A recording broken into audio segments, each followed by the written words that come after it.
Hola, quiero compartir en esta oportunidad algunos conceptos psicopatológicos. Vamos a hablar de lo que son las alteraciones de la voluntad y también de la conciencia del yo. La primera parte tiene que ver con las alteraciones de la voluntad. Para ello, hay que conocer primero el concepto o la definición de la normalidad en cuanto a la voluntad.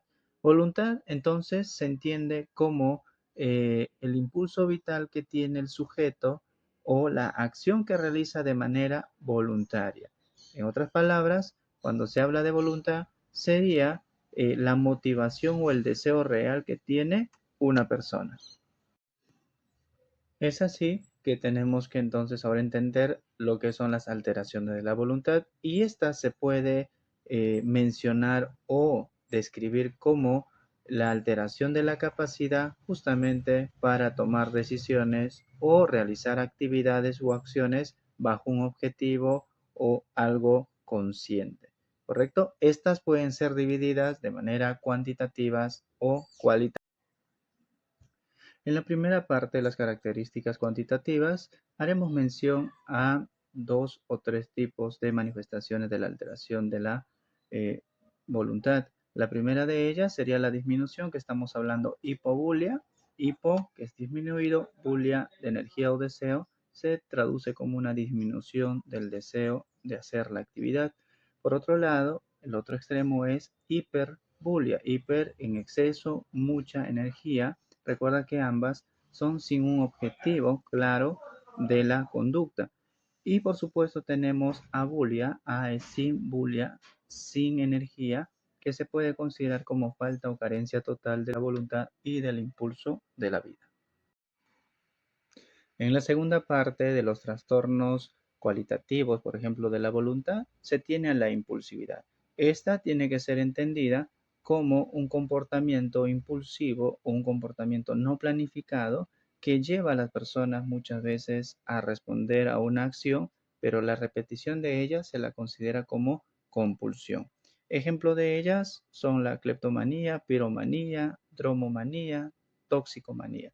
Si hablamos de cleptomanía, tenemos personas que pueden coger objetos ajenos, robar, sin la necesidad del mismo objeto eh, robado o cogido y tampoco tiene la propia necesidad de hacerlo.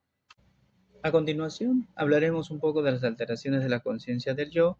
Como siempre, primero tenemos que entender en la definición normal de lo que es la conciencia del yo, y esta se puede definir de manera muy sencilla como la capacidad que tiene la persona muy clara de darse cuenta de la frontera que existe del mundo interior y del mundo exterior.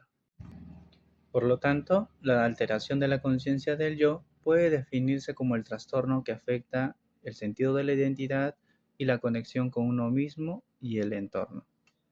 Estas, como muchos otros trastornos, pueden dividirse en características cualitativas y cuantitativas. La primera de ellas, vamos a hablar acerca de las características. La despersonalización se entiende como un síntoma psicopatológico que se caracteriza por sensaciones persistentes o recurrentes de desconexión de uno mismo. Ejemplo de ello puede ser cuando un paciente manifiesta que él se percibe como un observador externo a su propio cuerpo. Algunos dicen, es como si yo estuviese viendo una película de mi propia vida. Algo importante también es señalar, en algunos pacientes puede darse manifestaciones de tipo extrañeza, como por ejemplo sentir diferencia de tamaño de alguna parte de su cuerpo, o también como que estas no son propias de ella misma, como que esto no es mi brazo, esto no es mi pierna, o yo no soy parte de mi cuerpo, como que lo que está viviendo no es real.